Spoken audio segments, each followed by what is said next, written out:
আসসালামু আলাইকুম রহমতুল্লাহি ওবারাকাতুহু। সম্মানিত প্রিয় আমার ফেসবুক বন্ধু ও ফলোয়ার্সগণ, আপনাদের সকলের প্রতি আমার আন্তরিক মোবারকবাদ।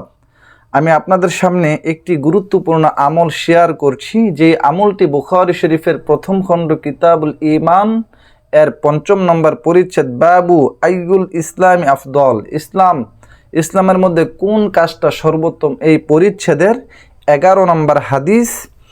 عن أبي موسى رضي الله تعالى عنه قال قالوا يا رسول الله أي الإسلام أفضل। হযরত আবু মুসা রাদিয়াল্লাহু তাআলা আনহু থেকে বর্ণিত, তিনি বলেন ক্বালু ইয়া রাসূলুল্লাহ, কয়েকজন সাহাবী আল্লাহ রাসূলকে জিজ্ঞাসা করেছেন আইয়ুল ইসলামি আফদল, ইয়া রাসূলুল্লাহ, ইয়া হাবিবাল্লাহ, ইসলামের মধ্যে কোন কাজটি সর্বোত্তম কাজ, কোন কাজটি সর্বোত্তম কাজ?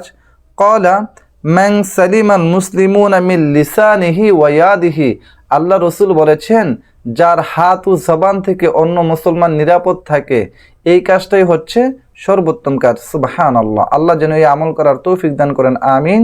আসসালামু আলাইকুম ওয়া রাহমাতুল্লাহি ওয়া বারাকাতুহু।